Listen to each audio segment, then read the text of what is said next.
Right off the bat, I want to ask a question, and I actually think it would be interesting if people answered this question before watching the video. Do you think that content creators deserve special treatment in video games? Now, let's clarify here. When I say special treatment, I mean different treatment. That's an important distinction. I'm not asking, do you think they deserve preferential treatment? I'm asking if you think they deserve special treatment, as in treatment designed especially for them as a function of their occupation. I somewhat suspect I already know the popular answer to this, but I'm honestly still curious. The reason I'm making this video is largely brought about by a YouTuber and FaZe Clan member named Jarvis. Jarvis is a Fortnite player who has amassed some 2 million subscribers on YouTube and regularly produces Fortnite content. A few days ago, he was permanently banned from the game, and the response has been somewhat conflicted. For context, Jarvis uploaded multiple videos featuring aimbot cheats. I have not personally seen these videos since they were deleted after the ban was handed out, but in his own apology video, he acknowledges that they were some videos, invoking a plural, so based on his own words, despite not having seen or verified the evidence with my own eyes, I will now take it as fact that he not only utilized cheats in his content, but also did so multiple times in video form while playing Fortnite. The response from Epic was to permanently ban him, and when compared to other publishers and other game titles, this can be seen as either severe or inversely expected. However, soon after this took place, the conversation shifted from deserving punishment for rule violations to preferential treatment as a result of content creator status. Ninja, one of the most well-known figures in all of gaming, love him or hate him, it's undeniably true, decided to weigh in on the discussion, seeing as he is arguably the face of Fortnite and undoubtedly has sway within Epic as a company after his meteoric rise to popularity alongside Fortnite itself. His position was the following. Without your content creators, there's a negative impact on your game. I think what he did was incredibly stupid, but a permanent ban is just silly. What else is he going to play? He has to transition over from one of the most popular games, and one that's made him skill-wise and career-wise, and now he has to play another game. There's a difference between a content creator who has millions of subscribers, who then gets banned from what makes him money, and some kid who is just a piece of shit who has zero following, zero money from gaming.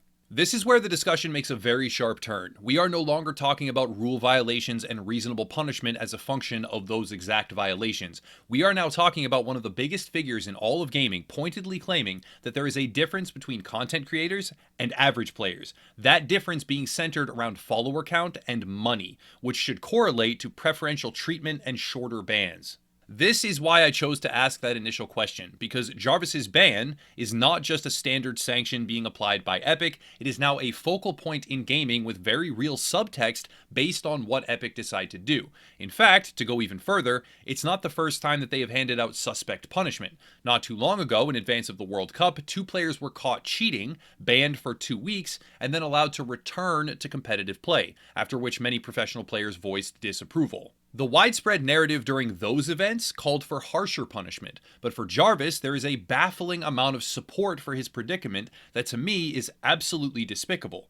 Here's where I have to switch topics to explain thoroughly. There is a distinct difference between average players and content creators. However, that difference has nothing to do with money. Sure, it's true many creators operate within the gaming space to the benefit of a career, but that's not what matters. What matters, and is largely a function of size or popularity, is that they have an upstream influential ability to guide interest. Here's an example. Long ago, when I first started making YouTube content and played the original Division game, I would create gear builds. At that time, my channel was maybe 40 to 60,000 subscribers. Very small. However, in the ecosystem of active Division players, it was not insignificant. My goal was to construct various combinations that were either highly effective or extremely fun, and I became fairly well versed in how to do that. I had a decently regular schedule of uploading new combinations and including gameplay to display just how good or fun or interesting it can be to use the combinations and tactics which I was promoting with that very video. From time to time, I would strike on something well and truly superior to my other concepts, and when that happened, a build video could garner hundreds of thousands of views and be seen by a notable section of the active player community. The difference between a content creator and an average player who does not produce content or have a social media voice geared towards gaming or a particular title is that when an average player discovers something or does something that they enjoy, the largest impact that they will likely have is probably just telling their friends. When a creator does something, and a creator with a sizable social reach at that, it immediately gets seen by a huge number of people. I was by no means the largest creator in the Division community back then, and certainly not the only person who could have this effect. There were other creators that had a far more substantial impact than I did, but after certain successful build concepts, I would see a noticeable increase in the number of people who used that particular loadout. I would notice that the playstyle of those around me would sometimes change, and it was abundantly clear that the content I produced could impact the experience of many other players. It was not a huge impact. Like I said, I was by no means the largest creator in the community, but even at 40 to 60,000 subscribers, that impact did exist. Switching back to Jarvis, we can see a channel with over 2 million subscribers, most if not all of whom are presumably Fortnite players since the game is the premier content on his profile. His videos were entertainment based, designed to show him having fun, designed to show him enjoying the game, and typically, based off of his previous material as a reference, winning the game, which can be directly contributed to player enjoyment in most circumstances. His videos, wherein he utilized aimbot hacks, undoubtedly had a similar effect to what I described earlier with my own Division coverage. It may not have been the desired outcome, it may not have been the conscious purpose of the video, but much the same way I would create content, endeavor to make it visually appealing, and promote the idea that what I was doing was fun, therefore they should keep watching, and maybe do it too. Jarvis was attempting to create content that would be interesting to viewers, and while doing so, inadvertently promoted hacks and cheats as something enjoyable to do, directly to the eyes of millions of active Fortnite players, most of whom are children. Jarvis is a 17-year-old gamer. He is a multi-millionaire, and his channel as a whole is still fully active. He has simply been banned from Fortnite because he violated their rules. However, I want to take it a step further. He didn't just violate their rules, he created appealing material which without any shadow of a doubt encouraged many impressionable fans, enthralled with him and the idea of being just like him, to use the same cheats, which further degraded the experience of average players in untold numbers. I have absolutely, and I can't stress this enough, absolutely no sympathy, empathy, or compassion for Jarvis. None. Literally none. He knew that cheating was against the rules. He knew without any possible dispute, and he still decided, under the addictive shadow of viewership and subscriber growth, to upload a video that had only one outcome. That outcome being some form of punishment. He knowingly traded viewership for whatever it was Epic would decide to do. And all this ignores the fact that he still, at age 17, is a multi-millionaire with massive social media following on multiple different platforms who will not struggle to maintain a high standard of living almost no matter what he decides to do or cover. I would be able to conjure up some fragment of sympathy if he was older and had established a reliance on his channel that extended beyond flashy adolescent materialism. If he had a family, real obligations, children, built over the span of years, then I could understand the urgency of his situation. But even with such a hypothetical being true, asset management for a YouTuber of his size and scope is a very important thing. And were he to be in such a sympathetic position, he would not have done this, and therefore would not be in the predicament. The difference between content creators and average players is upstream influence. The word influencer is horrible and I hate using it, but in a lot of ways it's actually very true. A content creator of notable size and influence should not have more lenient consequences. They should have identical consequences, ideally, enforced by a well-articulated and thoroughly communicated set of rules laid out by the company that provides whatever service or game they have violated.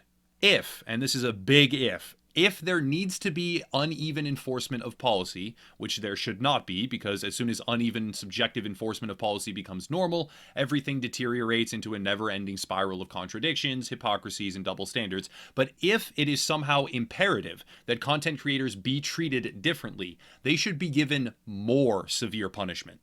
I would be inclined to accept almost any decision that Epic hands out, honestly, at this point. If the ban were to be 2 weeks, like the Fortnite World Cup contenders, it would be consistent, I would accept it. If it were to be a year, so that it lifts while he is 18, I'd accept that too. Hell, how about 3? He'd be 21-ish. Who knows what Fortnite will even be at that point. And even permanent, fine. You cheat, you get banned permanently. The kid still has millions of dollars, a 2 million subscriber channel, and clearly needs a wake-up call in basic cognition, but the one outcome I would not support or respect ever is if his punishment is somehow reduced, omitted, or ignored because he is a content creator with a large social following. Epic is in an interesting position. They have handed out a lifetime ban, and if they reverse that now, it projects the message that you can cheat if you are a big time YouTuber and just do it for the views. You can cheat if you erroneously pretend you didn't know it would be bad or did not know it was against the rules. You can cheat if you are popular. You can even influence others to cheat by showing the effects, making it seem fun, enticing an impressionable audience to mimic your own behavior. But because you are a YouTuber, it's somehow not as bad. Jarvis deserves whatever punishment is handed down to him, if that punishment is equal to or greater than the standard policy for what would be done to an average player. The answer to my initial question, at least in my eyes personally, is no. YouTubers do not inherently deserve special treatment, but in a circumstance where they have violated rules which categorically degrade the experience of other gamers in large quantities, when that degradation is inflicted upon players who do not know of or care about that creator themselves, because that was and is the result of Jarvis's actions, in such a circumstance, they must be treated differently. If they must be treated differently, that's the very clear point here, it should be more severe. That's it for today, though. I am genuinely curious to see how the discussion shapes up on this one. I think it could be really, really interesting. If you want to support, though, there are links down below. We have a developing Spanish channel with translated videos being ported over, as well as Twitter, Patreon, merch, etc. But I'll cut it there and stop rambling. As always, thank you all for watching, and have a nice night.